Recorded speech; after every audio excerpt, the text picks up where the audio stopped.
Thank you all for joining today. Welcome to our webinar on talent attraction in the BioHealth Capital. This is Chris Frew. I'm the CEO of Workforce Genetics. I wanted to take a couple minutes here just in the beginning to do some housekeeping and just introduce everybody here to the panel. So first, I want to thank all of our presenters today for joining us. I know everybody's really busy. This is a very important topic, especially during these times. I also want to recognize and thank all those out there who are providing essential services and volunteering and really helping us get through this together.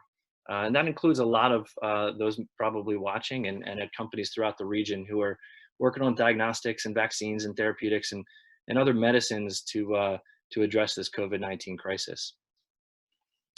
So just a couple housekeeping items as we get started. This webinar will be recorded. And we're also sharing the event on Facebook Live, so you can join either of those ways. The format for today's event will be some Q&A with our panel discussion led by Dr. Hausfeld. And we will do our best to infuse some of your questions into the discussion.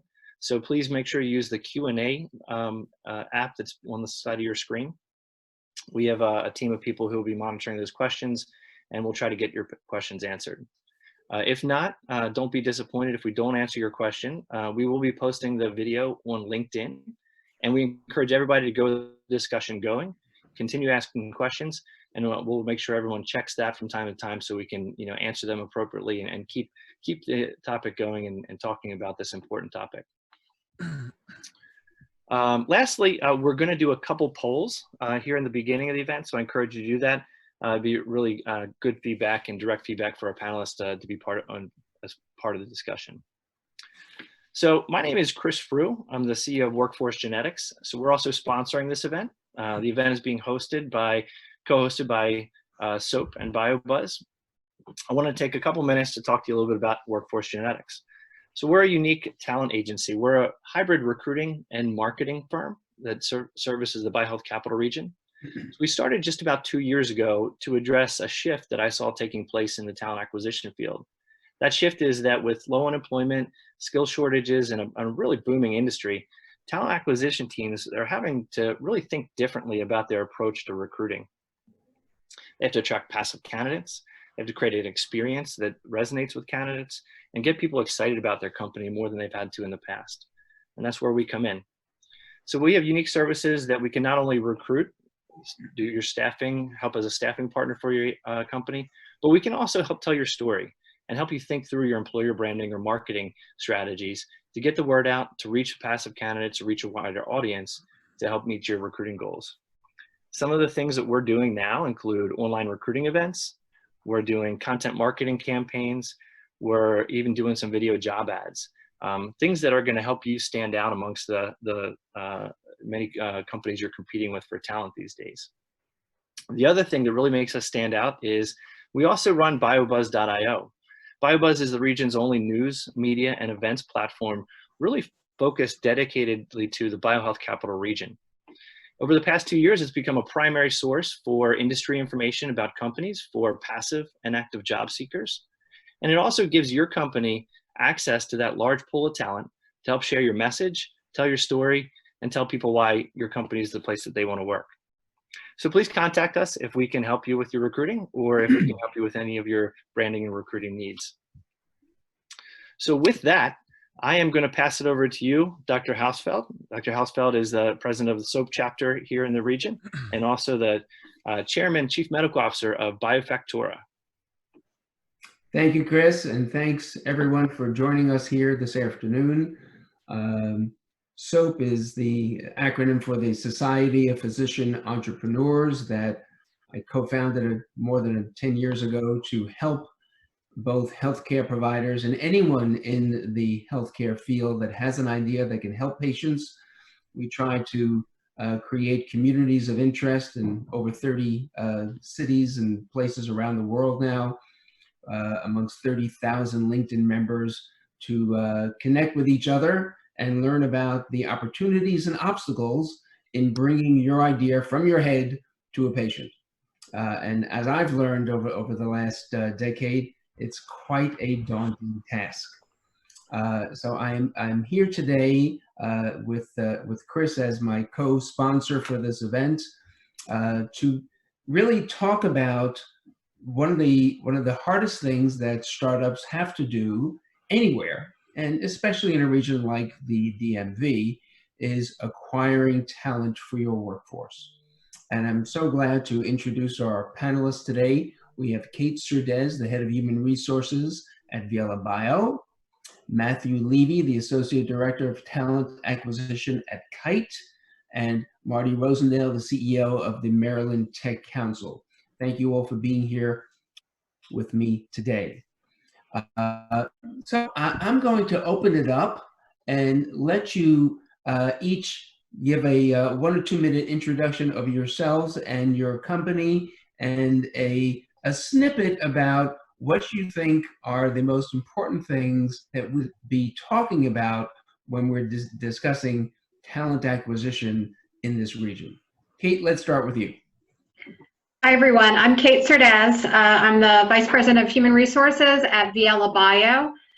We're about a two year and 3 month company. So recently was part of a spinoff from AstraZeneca MedImmune, and we're sitting in the Gaithersburg community right now.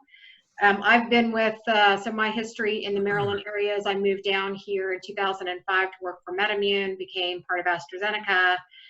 Took on some corporate activities within AZ, and then decided to go on this spin-out activity with Bing Yao, who's our CEO, and was a member at the time of the MedImmune leadership team. And really took several, we're focused on autoimmune disease pathways. Currently have filed our BLA for our first product to go commercial US. So it's an exciting time, lots of changes. I think in terms of what's important, from my perspective around talent in the Maryland area, is how do we keep the talent in the Maryland area? How do we create, as a biotech community, diversity of culture and opportunities for folks to stay in the neighborhood and still have the experiences that they're looking to have from a career standpoint? Matt? Yeah, thank you. Hi, everyone. And first, my wishes to you and your families during this pandemic. My name is Matt Levy. I work for Kite, have the good fortune of working for Kite, leading the talent acquisition activities across our U.S. technical operations groups, which includes process development, manufacturing, quality, and supply chain. It's been really exciting to assist Kite in our expansion into the BioHealth Capital Region. We've stood up one site, and we're in the process of building a second site, one in Gaithersburg and one in Frederick. In Gaithersburg, we're working on research and clinical manufacturing activities. And in Frederick, we're working on a commercial manufacturing facility.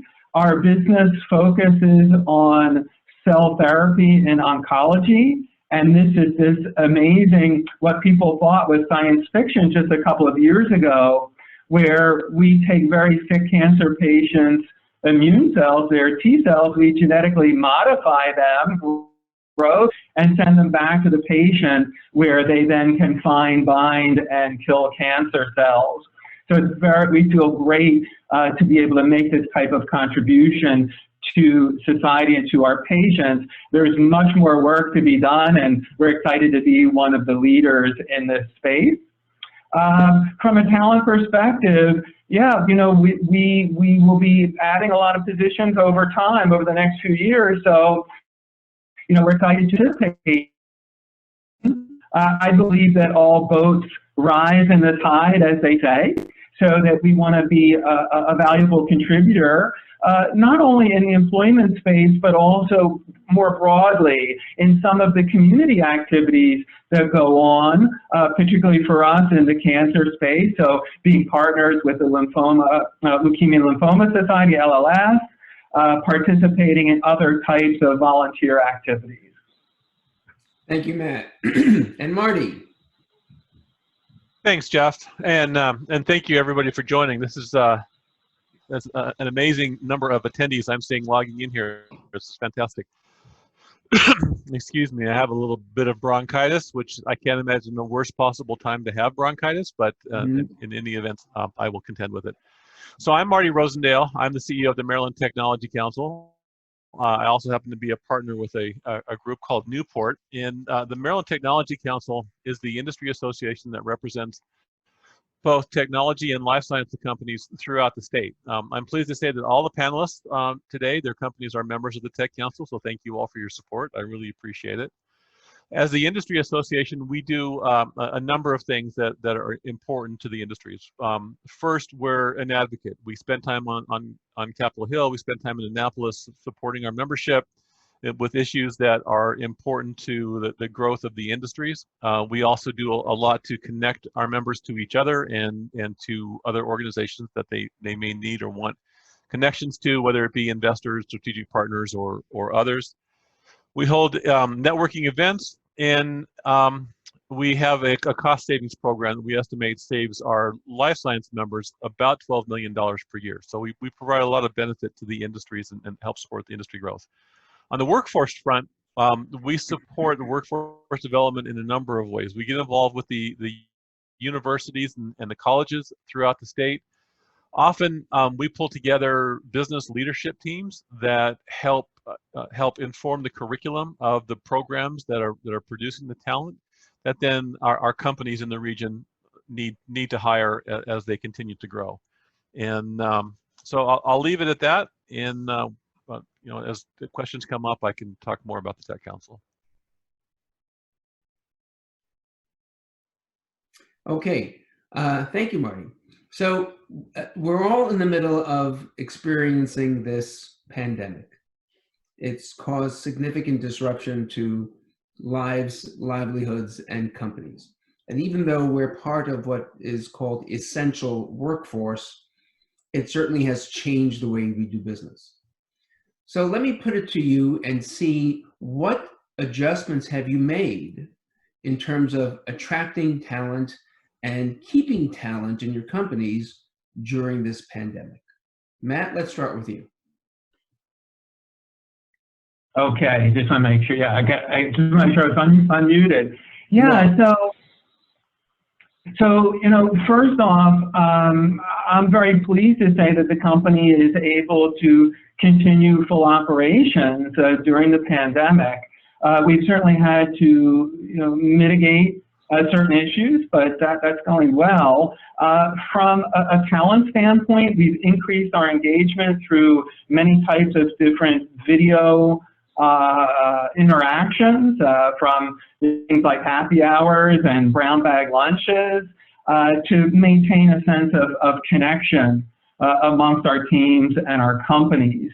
From a talent perspective, we quickly mobilized and realized that we couldn't do face-to-face interviews for fear of risking the safety of our candidates and our employees. So we've moved exclusively to video interviews during this time. And I'm also pleased to say that we've started to make hiring decisions exclusively via video. And we've started to remotely bring new employees into the company during this time as well, by shipping them their laptop, their company-issued laptops, and having them attend orientations and one-on-ones, all remotely. So this way we can continue to meet our hiring goals. That's great, Matthew, thank you. And at BioFactura, we've been doing a lot of the same things in terms of the video conferencing and having multiple people interview a potential candidate. But we've had one hitch in that it's difficult to onboard someone who has a technical job that has to learn a piece of machinery and have the ability to sit next to someone who can mentor them on that specific piece of machinery. Kate, have you been dealing with that, and how do you deal with that? So we have not had to deal with that per se. I think we have lab staff. We are building out additional labs for our CMC scientists that we are interviewing and onboarding. I think for us, we've created a contingency learning plan that has allowed us to continue to hire. I think, you know, talent is out there and we want it. And so making sure that we onboard, making sure that our managers understand how to onboard virtually. We are limiting, you know, in terms of some of the essential lab activities, we're certainly limiting that to what's most important. And so we've not been training on any of the lab materials, but we do feel very confident that we have contingency research activities and other training that these employees can do as part of their onboarding that will take us through the next month or two. And Marty, what are you hearing from members of the Tech Council, both in our industry and outside of our industry, that you say, gee, that's a great idea. I should really tell this to other people? Well, I think mostly what we're hearing is what's already been shared. Everybody's moving to virtual video interviews and such. And Jeff, your comment about onboarding is, I think, a consistent challenge that we're hearing for a number of reasons. I guess it's a little bit easier to shift the interview process, the candidate review process to video. It becomes more difficult if you've got an elaborate onboarding process and procedure to go through that and to make sure that the candidate has all the skills and that they need to get started. And so we're seeing that as a consistent challenge going forward. But as far as you know, your question directly about any new ideas and new things, I think everybody's pretty consistent. We're all getting used to the different video applications that are available and taking as much advantage as we can. So do you think that this is going to become the new normal in terms of screening candidates? Is that what people should be anticipating as we move out of COVID into back to our normal routine? Matt, what do you think? Yeah, so I definitely think that there will be a move towards more video interviews. However, I still believe that there is going to be a market for face-to-face interviews, but maybe what we see is that we do more upfront of the talent acquisition activities via video, and maybe instead of, let's say, bringing in 5 candidates for face-to-face interviews, maybe we bring 1 or 2 finalists in for face-to-face interviews. Marty, what do you think? Well, you know, the question that you're asking has to do with reimagining the future, right, Jeff? I mean, this is, when we come out of this, there are going to be changes. I find it interesting, you know, people that I know on the tech side of our organization that have talked for years about teleworking and everybody working from home and how it's all headed that direction are now complaining bitterly about they have to work from home all the time and they can't, there's no social interaction.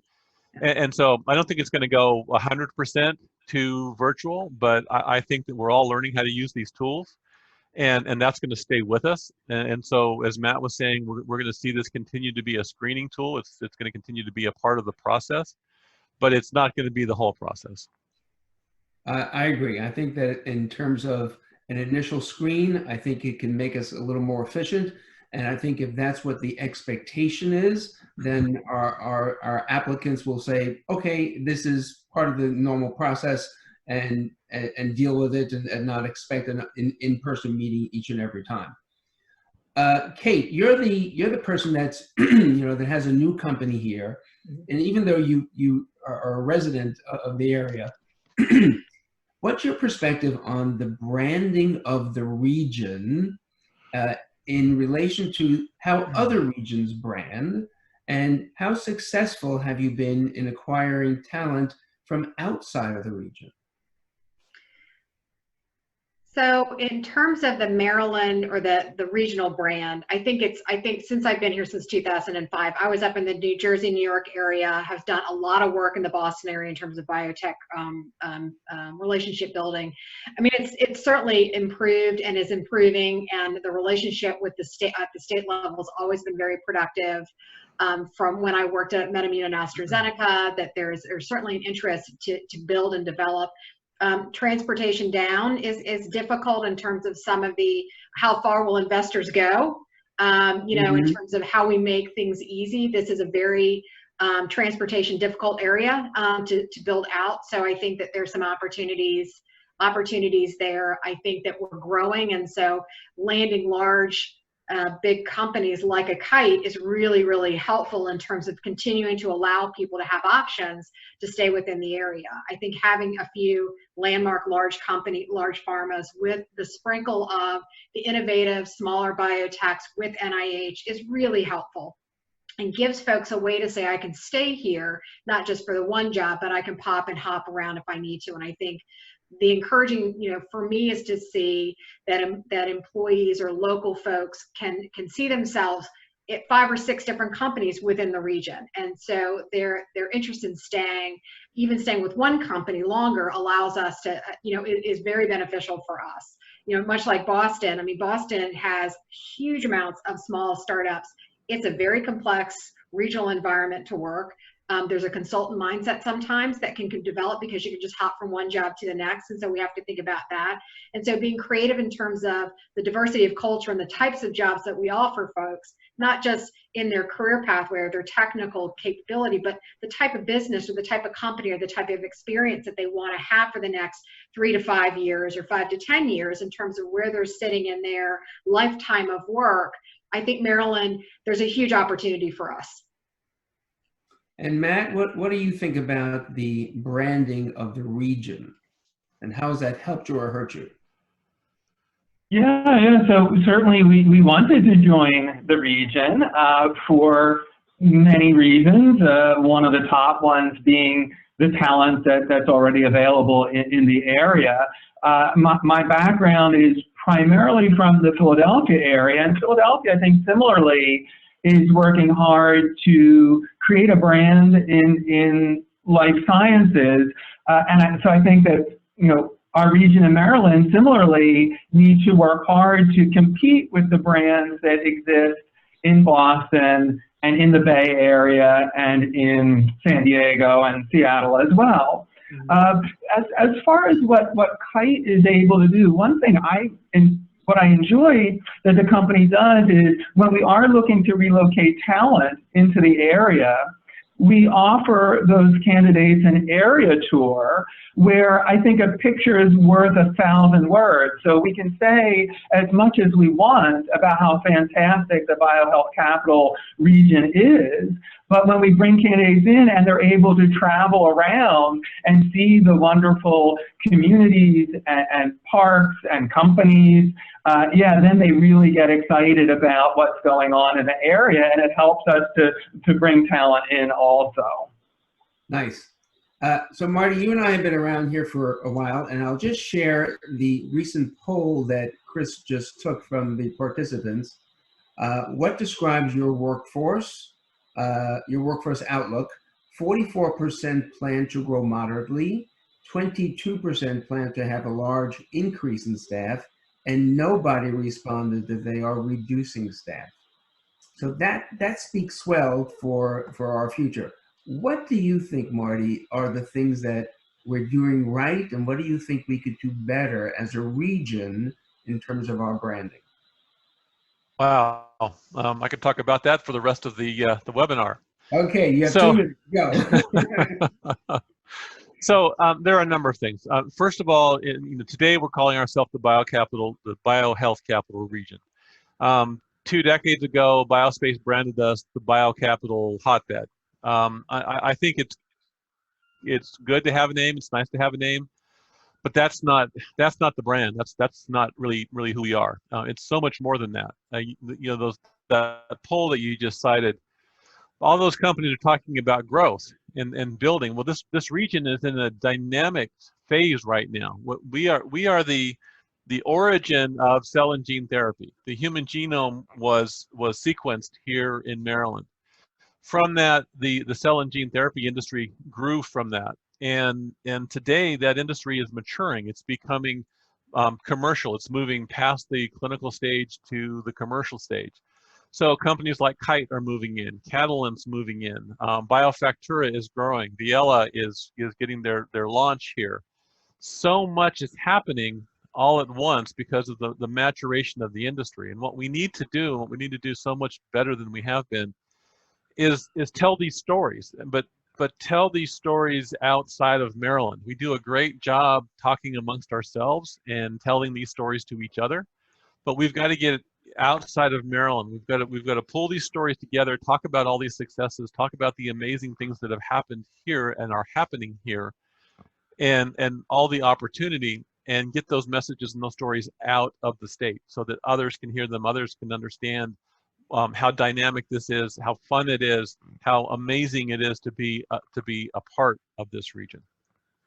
Okay, so we've talked a little bit about the region's branding. How important do you think it is for your company to brand itself in terms of talent acquisition? Does that play a significant role? And if it does, how much should we be spending on that branding endeavor? Matt, what about you? Well, I do feel it's important, particularly being a company that was founded and has headquarters on the West Coast in Santa Monica, California. I know from personal experience that those on the East Coast are not as familiar with the company. So, while, I think it's a fantastic company, I believe that in my heart, if nobody knows about it or doesn't know who we are or what we stand for, then, what good is it, if you could say it in a hyperbolic way? So I do think it's important to build a brand.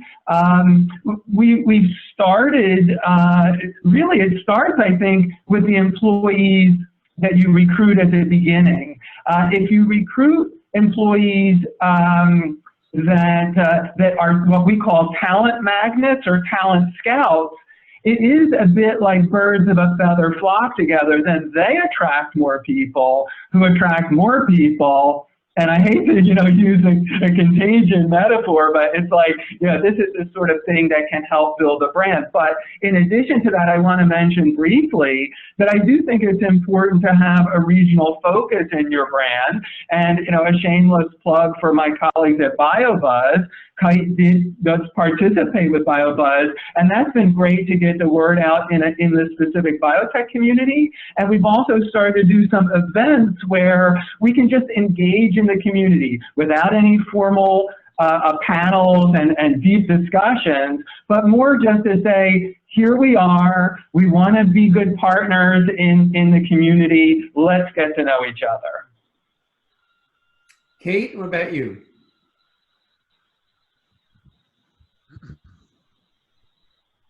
Chris, you have to take her off of mute. Thank you. Sorry about that, guys. Matt's got some great points. I mean, so a small company like a Viela Bio, its reputation, it's who we have inside the house that it's our recruiting strategy. It's our culture and who we have working for us, and then the freedom for those folks to operate in terms of following the science.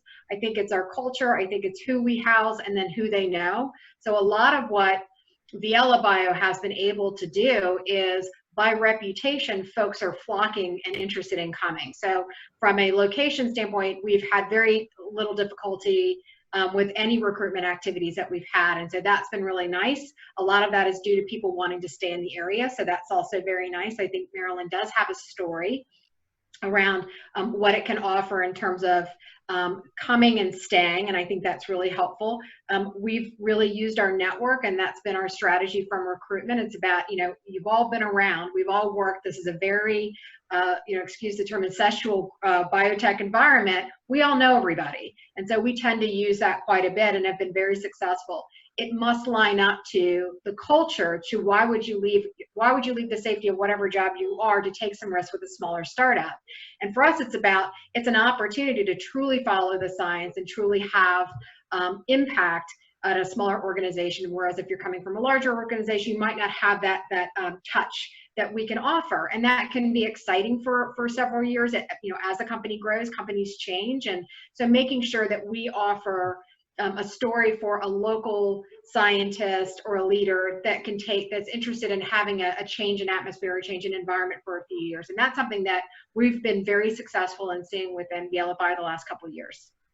Okay, I agree with you totally in that as a small company in Frederick, we have also used our reputation to help build our talent pool. I've been here for 30 years, and Daryl, my CEO, has been here also for many years, and the company's been around for about 15 years now.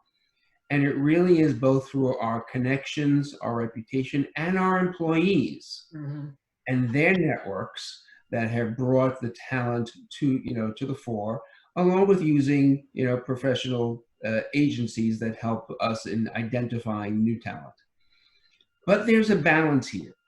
And so on the one hand, we're talking about the region and branding the region. On the other hand, you talk about branding companies.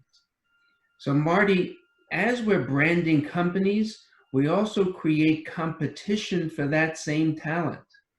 What are you hearing from your constituent companies in terms of the competition between us for the talent, and how is that driving up the cost of employing people and eventually increasing the cost of our products to patients? Well, that's a good question, Jeff, because I do hear about it a lot. There's a lot of recruiting between companies here in Maryland. So we have a very collaborative environment here, but this is an area where we tend to be more competitive. And that's being driven really by the low unemployment rate. So when unemployment is so low, the employees, the talent, have a lot of choices. And so that's where the company branding becomes so important. Understanding the culture of one company versus another. It's an environment where people can move around easily right now, again, because unemployment is low. So I do hear a lot of complaints from the smaller companies when some of their top talent gets recruited away from them.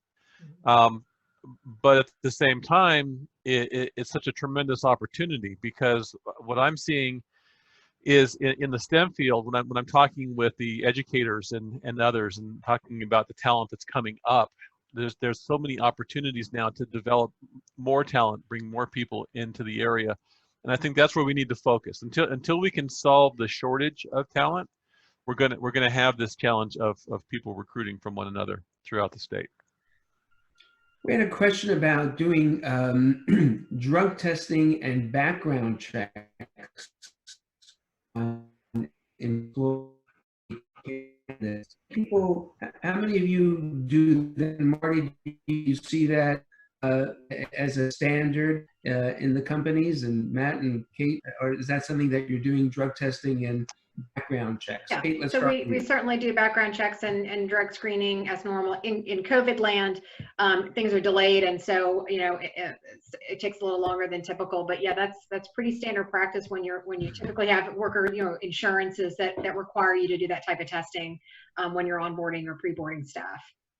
Matt? Kite and our parent company, Gilead, we definitely do background checks for all new hires. However, we do not do drug testing. And Marty, what are you hearing? I would concur with Matt that it's common, it's normal to do background checks. Background checks are pretty easy to do nowadays, and so I think everybody does background checks pretty consistently.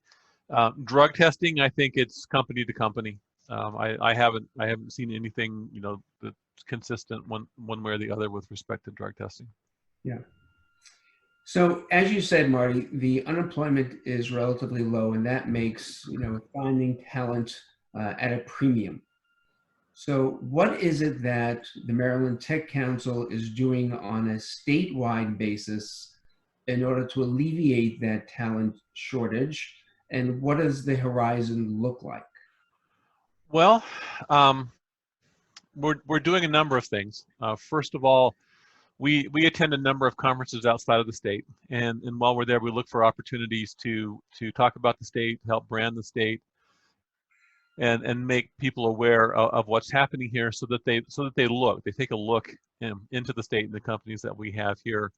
And I think that overall helps. But we're also working with the colleges and universities. Excuse me. Some of the colleges, for instance, Bowie State University is initiating a new biotechnology M.B.A. program. And so we've been working with them, helping them determine the curriculum and in a way that will be exciting for the students, but also provide the talent that our companies need, so we can attract more young talent into the space. There are programs like Montgomery College and Pick MC that are doing similar things. They're focusing on taking talented young people or people looking to make a career change and showing them that they can get into really nice, exciting jobs in the STEM space, in the life sciences space, and they don't have to get an advanced degree, especially now that we're moving into commercialization and manufacturing and some of these other areas. So often what we do and our role here is to provide that voice of industry so we can help inform that curriculum. Personally, I think the outlook is pretty good. I'm not being super optimistic because I think we're gonna struggle with this low unemployment for a while, but I see more and more young people being attracted into the STEM areas. And so I think the more focus that we can put on that, the more people we can attract and pull into this field. And so I see the outlook as being good. I think there's a lot more work that we can do to make it better. But I think we'll get through the shortage that we're in. We're probably going to face it for a year or two. But I think as we expand these programs, we'll see more talent coming out. And I want all the participants to know that there's a new poll that's coming out. So if you can try to participate and answer the questions in the poll, we'll give you the answers in a few minutes. So Matt, tell me about your experience with diversity in the workplace now that you're opened up in Maryland.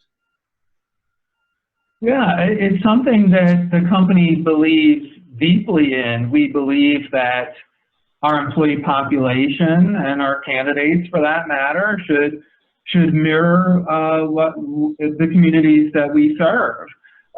With that said, I think it's something that all companies look to focus on, ourselves included, and we try to, for example, distribute our job postings in a wide dispersed manner to attract a diverse candidate pool. And then we work to ensure that that diverse candidate pool remains through our recruitment funnel, meaning from applicants down to interviews. We also work hard to make sure that our interview panels, reflect our community. I think that helps to provide a culture to candidates that visit us to say, hey, this is the type of company that I might like to work for. And I agree in that Maryland is one of the most culturally diverse states in the union, and our workforce really reflects that. Kate, have you found that? Yeah, I would agree. I think we've, as we've looked at our numbers in terms of, our diversity within our organization, we are very, very diverse. I think it encourages a lot of great thought and innovation, and so that's really part of our strategy. And we've seen a lot of diversity in our candidates that we've been able to bring in. We do try to keep it very local, and so managing within the community that we have, we've gone outside somewhat, but in terms of trying to keep to the local community has been in our favor. It is very diverse, and so we're fortunate for that. So Marty, tell me what you're seeing in terms of strategies of small companies versus large companies when it comes to acquiring talent. Is there any trends or any specific things that you can say that work better for small companies versus large companies? Interesting question. I think, I think nowadays, because technology is widely available to everybody, the tools that the small companies use are similar, if not the same, as the tools that the large companies are using. The large companies have a few more resources to screen and process applicants. But I think overall the process that I'm seeing is pretty similar. I am seeing a trend, again, in both small and large companies, to move somewhat away from recruiters. I've heard both Kate and Matt talk today about using internal networks and such, and so networking opportunities and such become very, very important to the process. And so I'm seeing some movement away from recruiters because of the tools that are available now to facilitate networking. but I think overall the process for a small company versus a large company is relatively similar. It's a matter of one has more resources than the other to put to the problem. So some of the things that we see when we're trying to interview new candidates is funding, and just how well funded you are as a company when you're trying to acquire new people. They look at a potential startup as saying, you're only as good as your burn and how long your money will last. Versus someone like a Gilead would come here and say, hey, I can hire whenever and whoever I want. And Kite, as a subsidiary of that company, has that ability to convey that message. So, Matt, how do applicants come to you, and do you sometimes lose applicants to a smaller company because the culture at a small company may be different? Yeah, so we attract talent. The traditional means are we post on our website, we call it wrap, we send those jobs to other distribution sites, LinkedIn, Indeed, BioSpace are examples of those. We augment that type of work through our employee referral program, which incentivizes employees to submit folks that they know. As far as the conversation around small versus large companies, I feel like we're in a unique position at Kite that we can talk about our small biotech roots. The company was founded only in 2009, and in 2014, Kite only had 20 employees. Now Kite has 2,300 employees. So we experienced a lot of growth, but we have the small company mindset. But as you mentioned, Jeff, we also have the resources of the parent company, Gilead. One thing that we have to guard against is that they might think the big pharma mentality, that we have a lot of bureaucracy. And I admit that there's some of that takes place as you scale your company. But we try to talk authentically about who we are, what we're doing for patients, and the type of employees that thrive in our environment. And sometimes it's okay if they self-select out of that and say they prefer to be in a 12-person company. That's not who we are anymore, and we can't be. Right. Kate, how are you dealing with that?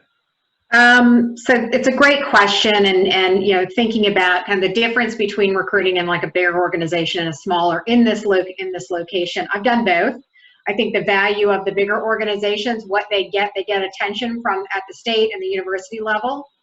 You can institutionalize activities that pull people in. So for example, when I worked at AstraZeneca, University of Maryland, College Park, Georgetown came to see us every year. We would sit down and talk about the curriculum and updates that needed to be included in order for these kids to be better transitioning into these jobs. So we were very successful in having a lot. I would have to say Georgetown's probably been by far my favorite to work with, just because they're so quick to adjust and to engage in some of the biotech community. So from a larger perspective, that works because you could almost guarantee 20 to 50 jobs in that specific area. So we were very fortunate to have some of those relationships. And that was primarily when we were growing out the manufacturing facility up in Frederick. The transition to a smaller company, I would say that we are relying much more on our network, which would include our community. And so I think what I see now is less opportunities to kind of get out there as a brand and as a company to talk about our culture and talk about the potential of the organization with less than 20 jobs open potentially. So, in terms of, I think NIH has a wonderful recruiting fair for PhDs, but it's a much smaller list of activities for us to get engaged in, which allows us to have more of a some visibility in the community without potentially having a ton of open positions.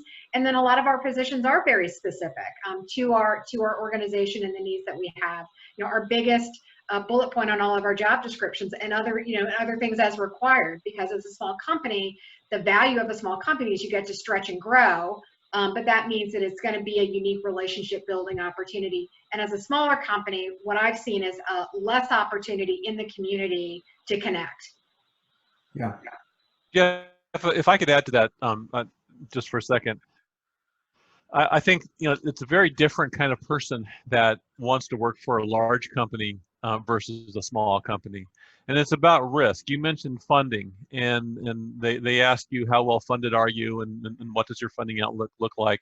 Well, that's a question about risk, and that risk tolerance is a big part of what will help a person decide whether to go with a small company or a larger company. You know, someone who has a high tolerance for risk and is excited by the opportunity to wear a couple of different hats and grow as the company grows is going to be more inclined to go with a small company versus a larger company.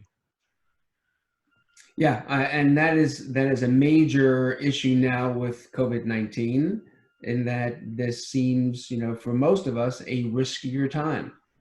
And we have to modulate our expectations, and people are less willing to switch and change because of it. So I have the results of this recent poll. Let me read them to you. As an HR professional or hiring manager, what are your 3 greatest challenges with attracting qualified talent? 28% said lack of qualified candidates, 35% regional competition for talent, 19% said attracting talent to the region to join your company from outside, 23% said inefficient or insufficient talent attraction or recruiting resources. They just don't have the resources to attract. And offering competitive compensation and benefits, I'm not sure that it adds up to 100%, but there was a percentage for that too. It looks like about 20% as well.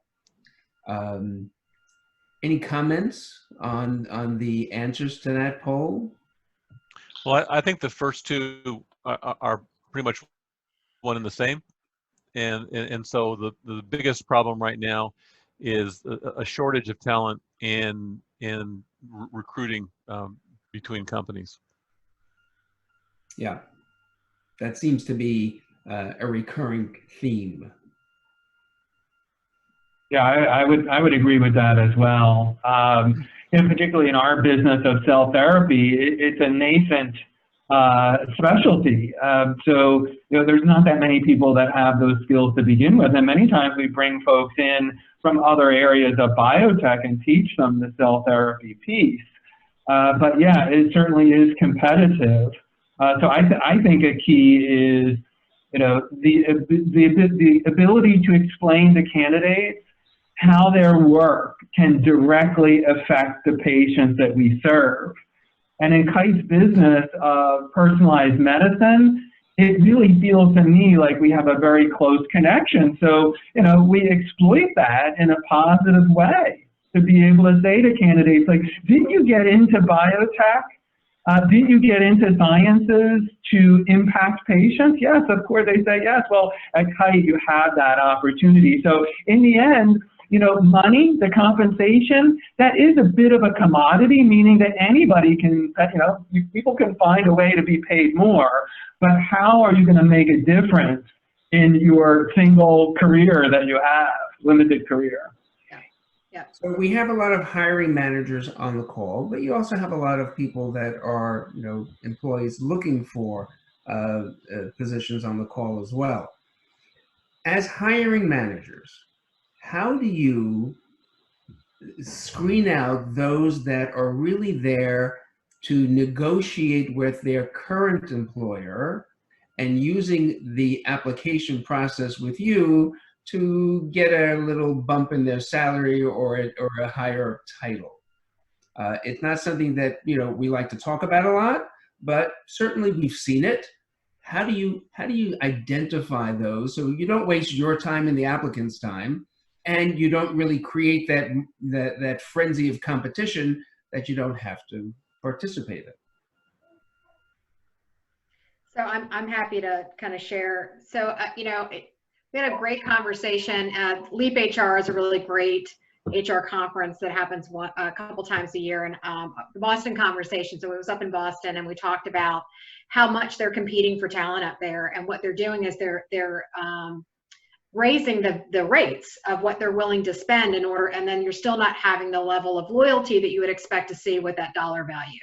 So a conversation, you know, from the folks that are in Boston, where how do we stop doing this to each other and have a better alignment around what we're willing to do. And what I shared with them is when I came to Maryland in 2005, HGS, MedImmune, and a couple other key businesses, we had a lot of community within the HR groups that we manage and maintain some levels of alignment around what we're willing to do in order to negotiate talent. That we weren't going to try to do some of the levels that I've seen now, and some of the conversations that my colleagues in Boston have shared with me. I've seen that. So I think that there's an opportunity for the Maryland local HR community to work together to ensure that we're not doing that we're not elevating salaries to compete against each other. It only hurts the company.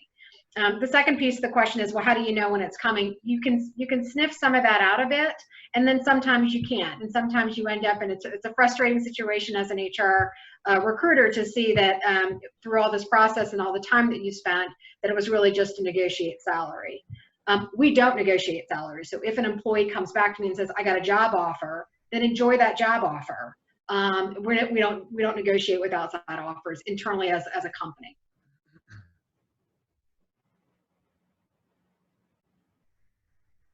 Can't hear Jeff, you. you're on mute. Okay, I'm unmuted. Good. Matt, is there anything that you look for in those candidates that come in that kind of tip you off, that you don't want to waste their time and your time? Jeff, I was just talking a moment ago about the importance of mission, and I think in our interview process, we really want to get underneath of what are the motivations. And I think through really good, thoughtful interviewing, you can get underneath of that. You can peel the onion by probing questions and asking people to, elaborate on why this position and company is of interest to them. I believe that I don't see that happening too terribly much, where it was just like a fishing line to get a counteroffer from employee. I don't see as much of that. I think people more so are just looking to grow and expand their career and wanting to make a difference. But yeah, you do have to interview for that for sure. Right. So speaking of growing a career, gone are the days where people join the company and stay there for 35 years until retirement. Mm-hmm. What is your expectation now in terms of how long any particular position will be filled by any single employee? And how does that change your approach to talent engagement? Kate, let's start with you. It's a great question, and it was actually one of my pre-notes. There is no such thing as lifers, and so what we want is for an employee to have the experience that they desire, so that we can all get as much out of the relationship during the time that you stay with the company. When I was back at MedImmune in 2005-06, your average scientist was there less than 3 years. It was learn a new skill, go back and compete, go back to Genentech or Amgen, where they were competing for talent at that level. And so we had some of that. I think for us, when I talk to recruits about opportunities, that I do look at what is their 10-year plan? What do they want out of this opportunity? Marty, you brought up it, we're looking for more of a risk taker in a smaller company, to have that experience for a few years, and then you may want to go to a bigger organization, and then we'll see in a couple years when you've learned another skill set. So I don't want to discourage people from coming and getting an experience. This is what I want for my next couple years. This is what I want from this. Then I'll go to the next job, and then I'll hire you back in a few years when you've had that skill that you've experienced. So I want to talk to people about what do they want for the next 10 to 15 years versus trying to pull them in and promise something that we may not be able to do. Mm-hmm. Matt? Yeah, Jeff, you know, it's interesting because this, I know we don't have time for it, but it would lead us down the path of a discussion on the generations. But suffice it to say that, you know, I think companies owe it to employees to give them an opportunity to do engaging work, to be their best selves, you know, to grow their career. And I think we have to be real about it, that, you know, there may come a point where there's a divergence in what the company needs and is looking for and what the employee is looking for. And it reminds me of the example in the Apple retail stores where when somebody gives their notice, they actually get together and applaud and congratulate the individual for pursuing their dream. So we have to kind of have that mindset. But to retain talent, in summary, I believe that the companies have to provide employees what I previously stated, an opportunity to do great work and grow their career. Yep. You know, so it's said that the greatest thing that a parent can bequeath to their children are roots and wings. I think it's the same thing for an employer. Yep. Marty, any insights from the industry as a whole? Well, I think, you know, what I would say is I just recommend to everybody get involved. You know, it's hard to do now, but soon we'll be back having events again. You know, get out, network, meet people, learn what's happening in the community. We did recently form at the Tech Council, we formed the Life Science Workforce Coalition. The purpose of that coalition is to do some of the things that Kate was talking about with respect to bringing the HR professionals together to talk about how do we attract talent, how do we resolve some of these issues together.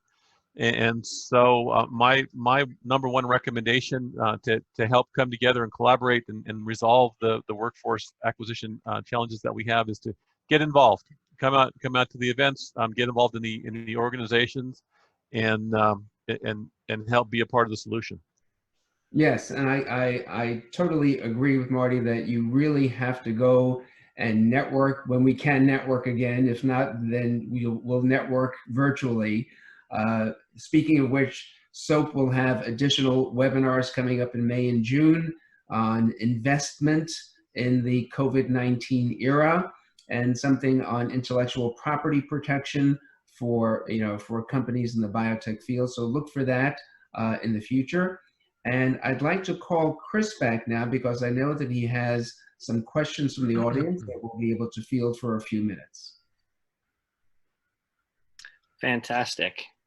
Great discussion. We're getting a lot of really good feedback from everybody, and this is just, I think, again, a really relevant, important topic right now.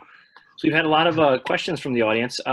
One that came in that was talked a little bit about is, you know, Matt, Kate, and Marty, maybe you could talk, and Dr. H, you know, what type of biomanufacturing training do you think is needed in the region? I know that's advanced biomanufacturing is a large industry in Maryland and in the region. And, you know, maybe you could talk about things that your companies might be doing to support that upskilling. Well, for us, you know, trying to find larger scale upstream manufacturing talent has been difficult. Finding good quality people has also been difficult. And finding people who are really good at both managing and doing the science has been difficult. Because they're two different skill sets where very few people can really excel at both. So that is really a challenge, both in medicine and in biotechnology. But there are people out there. You just have to be willing to, you know, screen a lot of applicants and find the ones that match your needs. So as far as the workforce training programs, though, what do you think? I mean, do you think there's a good development pipeline out there? You know, Marty, you see a lot of different things, and you know, Matt, I know you're doing a lot around advanced manufacturing. You know, maybe you could talk about that. What does the current systems look like? Are they meeting your needs, and maybe what's Kite doing? Yeah, Chris, on our side, we're starting to build bridges and collaborations with local colleges and universities, whereby they will be able to add biomanufacturing class or curriculum to their majors. And this will be a significant win-win scenario where then we will be able to take advantage. So we're gonna contribute by maybe helping with some of the teaching or funding for some of the school laboratories. But then we'll be able to take advantage of it on the back end. When those folks graduate, we'll be able to speak with them about employment opportunities.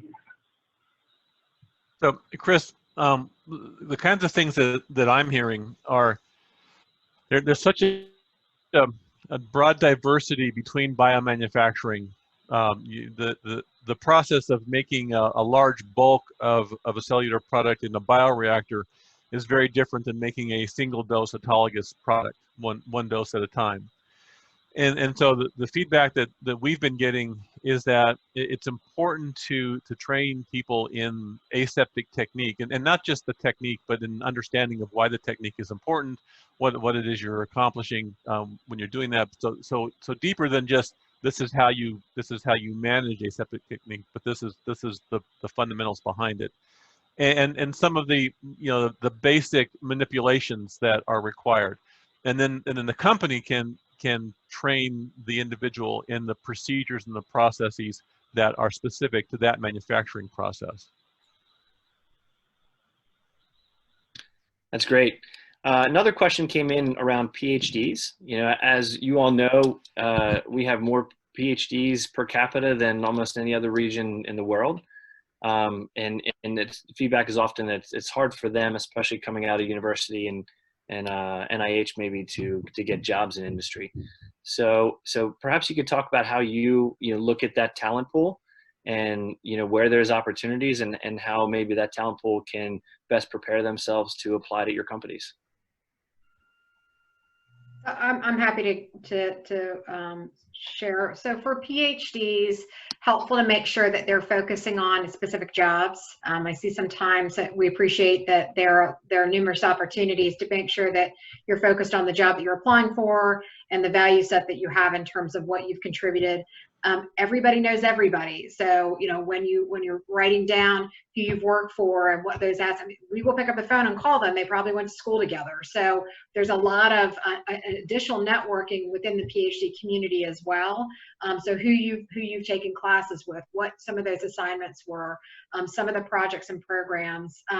That's going to be an important piece. We also do for our PhDs and our lab scientists, they have to present.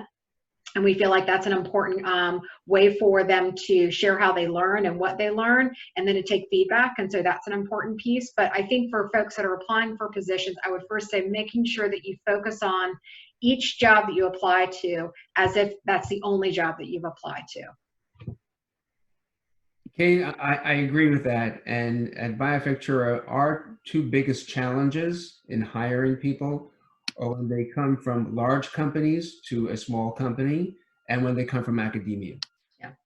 So what we have to make sure of is that they have the mindset of industry, understand that while science is important and is the core of what we do, this is based on throughput.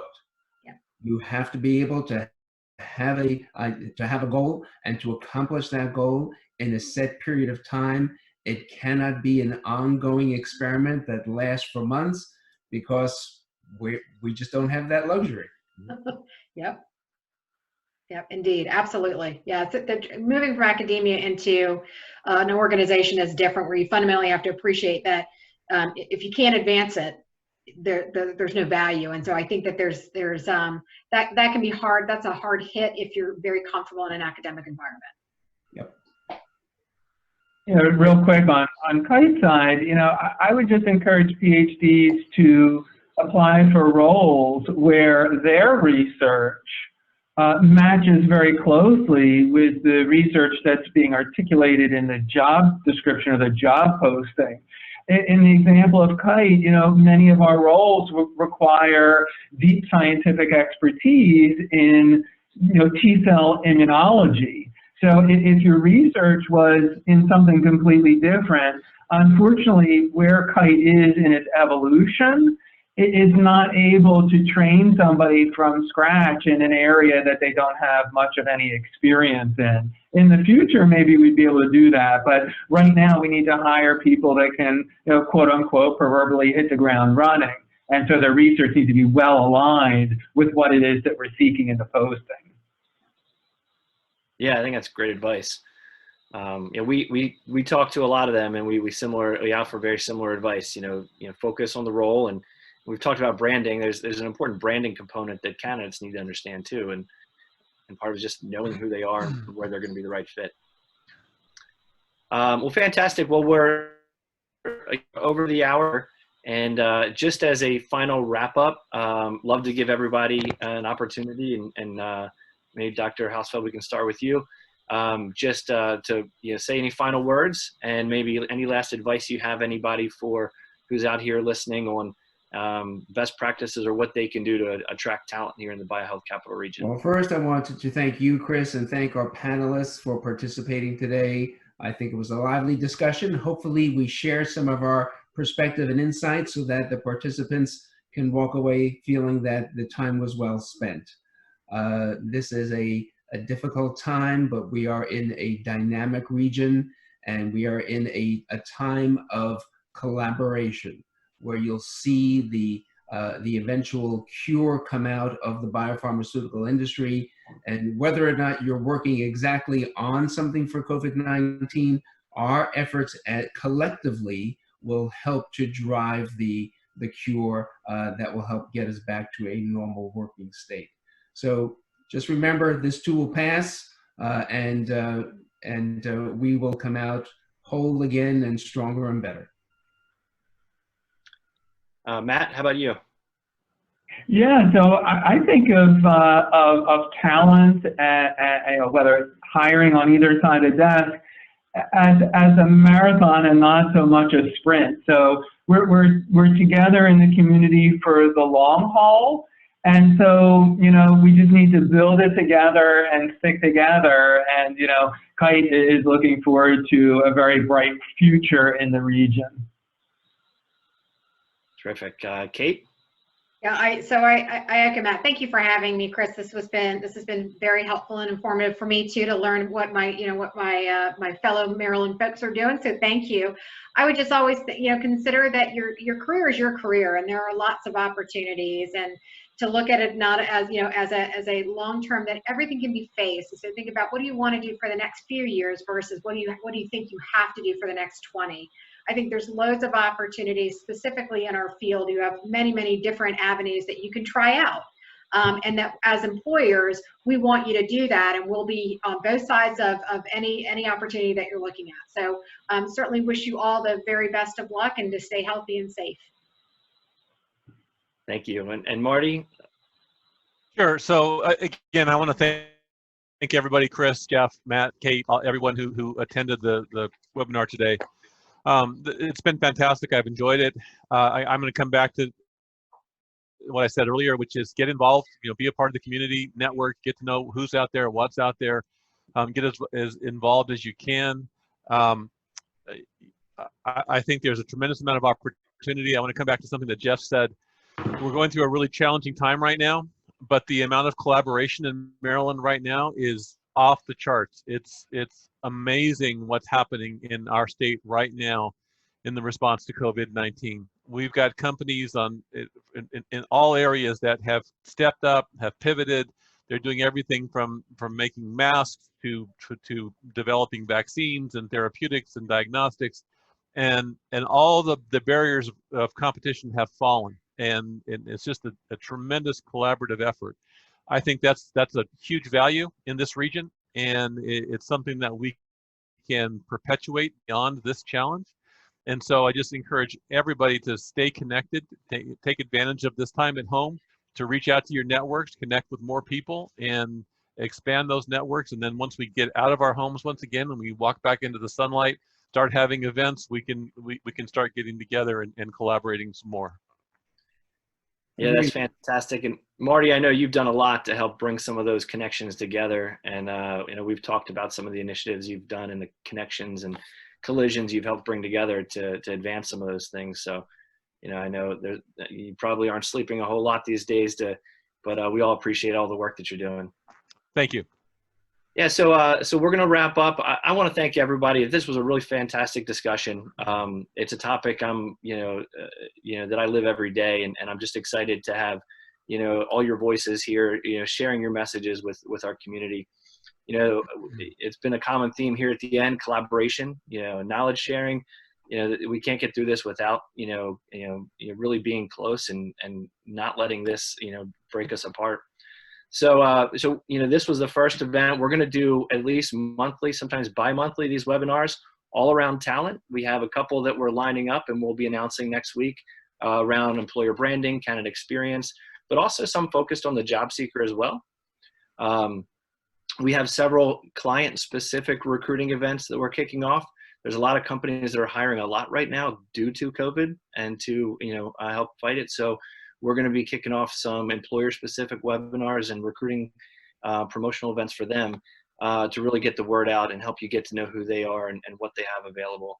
So from a BioBuzz and workforce genetics standpoint, again, we want to do everything we can at this time to really help keep people connected and keep people informed. And that's a small part we can play, while I know you all are working on really, creating the cures and medicines that are so needed right now. So we do take, pride and responsibility for, being a small player and helping to do so. So with that, we'll wrap up. Again, thank you all. This was fantastic.